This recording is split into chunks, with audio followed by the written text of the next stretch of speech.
There's an old ancient proverb that states, if you don't use it, you lose it. So that's why I'm here in front of the camera today to say, I'm not going to lose it. Now, I'm not talking about what you think I might talk about or what that proverb is referring to. I'm talking about posting my wildlife videography and photography to YouTube.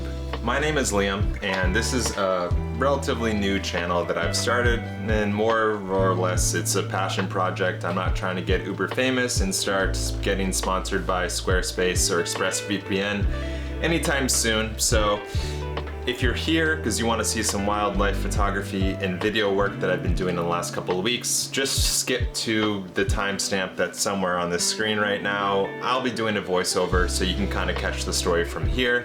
If you're interested in catching up with me personally, stick around and I will be explaining a little bit more about my background.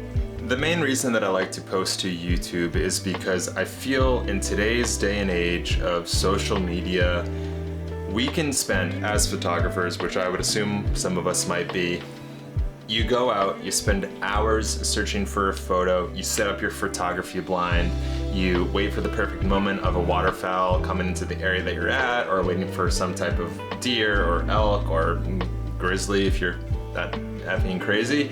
And it takes a lot of time and effort, and then go back onto the back end, edit it in your program, edit up all the photos, and then post it online, and you get 5 likes from, you know, your mom and your best friends.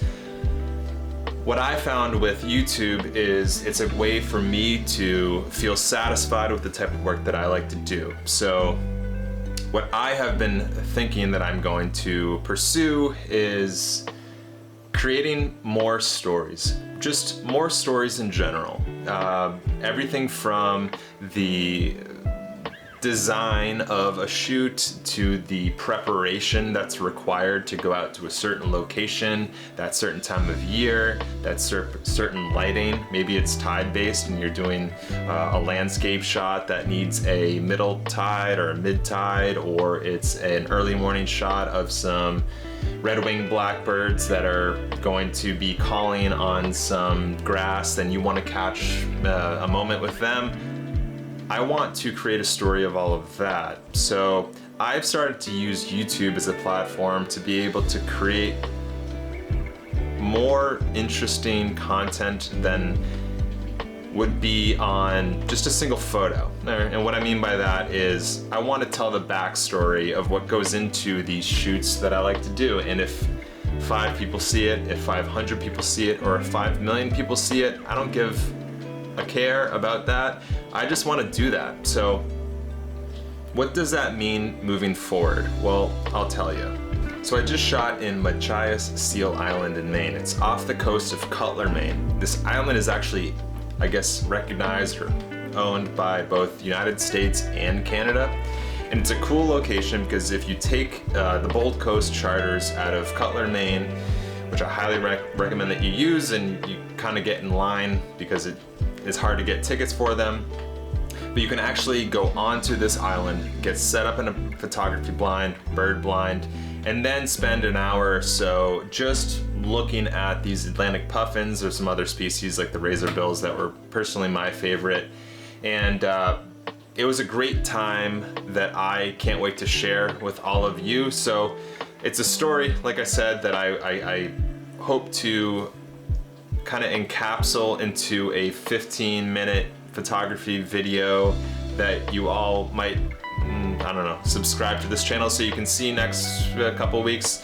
But the bottom line is there's these stories out here that wildlife photography takes us on, and I hope to capture that and share it with you all.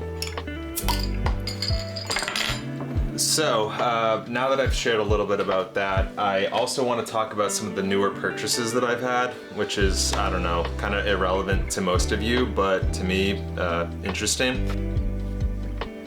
The coolest purchase that I've had is my new native watercraft Ultimate 12 kayak, and I purchased this off of Facebook Marketplace. A really cool dude was selling this, and his use of it was for primarily fishing. And the way that this boat is set up, it's a really open concept boat. I liked it because it was easy to throw in all my photography gear. There might be a way for me to set up a tripod and my gimbal set up on it for future videos that I might show, but it was more or less like a canoe style kayak that still had some really aggressive paddling style to it. Now I'm really happy to have this kayak with me because there's a lot of different shots that I want to get with it. So in my brain right now, I'm thinking in the fall when the leaves are starting to change, we're getting a little bit more color from the trees. I want to capture an image where I can find a moose along a lakefront or a riverfront foraging in those waters and just be able to capture the kind of like that wider landscape image with a moose in the shots, but also show kind of what an autumn in the state of Maine looks like. So I'm happy about that. I've also got a new mic. It's the Rode NTG mic. And the reason that I got this is because I wanted to start capturing more of the bird calls. So the common loon, which is really one of my favorite calls that they have, is so defiant among the sounds that you hear at night that I wanted to be able to capture that while I'm out there shooting video. So I also got that Rode mic. I think that's all of the newer purchases that I've got, but they're really important purchases. So the kayak, the mic, I think is gonna set me up pretty well as I move into the coming seasons. So without further ado, let's just get right into it. I'm gonna be right here doing a little quick voiceover. If this is something that you've enjoyed, I hope that you consider staying around to see the rest of this video and future videos. But without further ado, let's get into it. Now, I didn't mention how bright orange my new kayak was, but yeah, it's pretty bright. Although I was able to sneak up on a pair of common loons here, so I guess it's working out for me.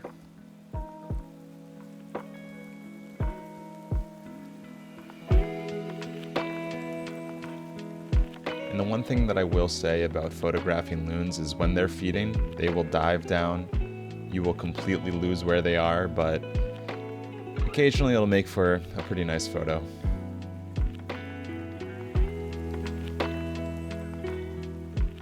So right after I took those previous photos, there was an island more towards the middle of the lake.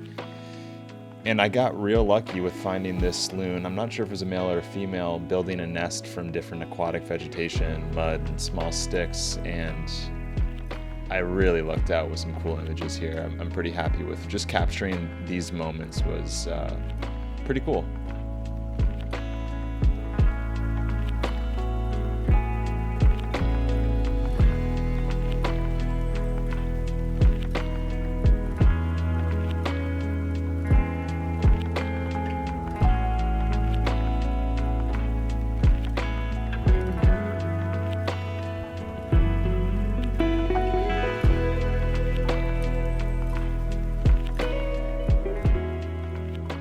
Now I know I just bought this kayak, but I have one complaint about it, and that's that it doesn't have a rudder. So when I'm photographing on a windy day like it is on this day, it's really hard to keep your direction of where you're photographing online with your animal, with your target, whatever it might be. You really get blown. And since it has that open concept style boat to it, it's really difficult to just kind of stay on center with whatever you might be photographing. But I guess I won't be complaining. Here's some cool sandpipers jumping around.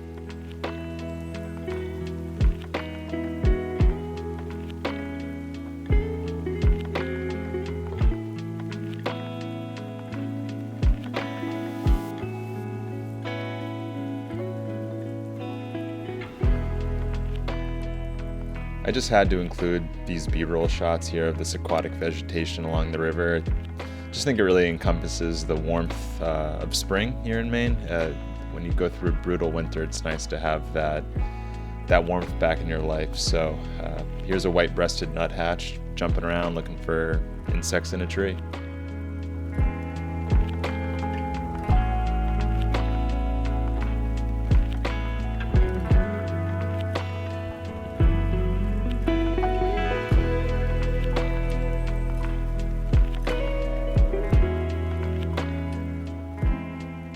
amount of red-winged blackbirds that I hear chirping on my property is astounding, but they're kind of fun to watch.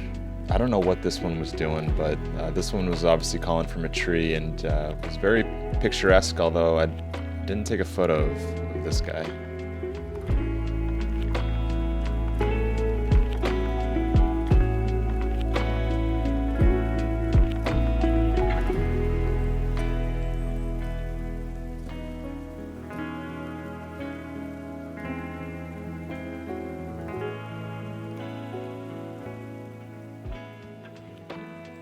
My first glimpse of the cedar waxwing.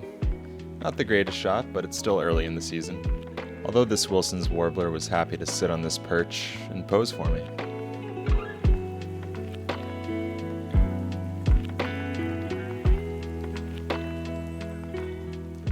Now, summer warblers are very summery. They kind of tend to jump around a bit more than I'd like, but every now and then I'll get lucky and it'll just sit there for a second or two and I can snap off a pic.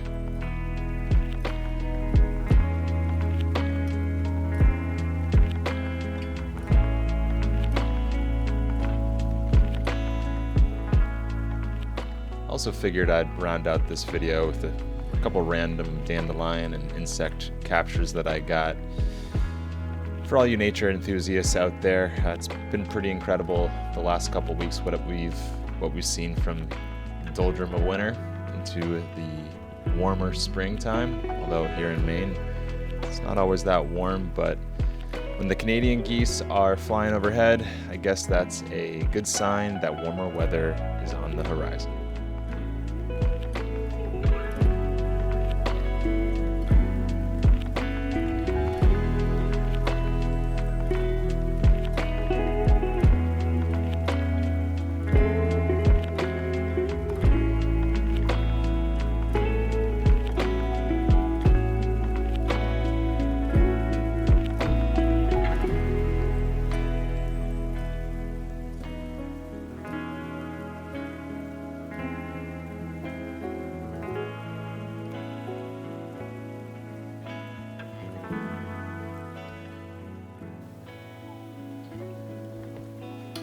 Well, that was all that I had for today. I'm glad that you stuck around to watch till the end. I hope that you enjoyed some of the captures that I've been able to get in my first couple weeks here in Maine.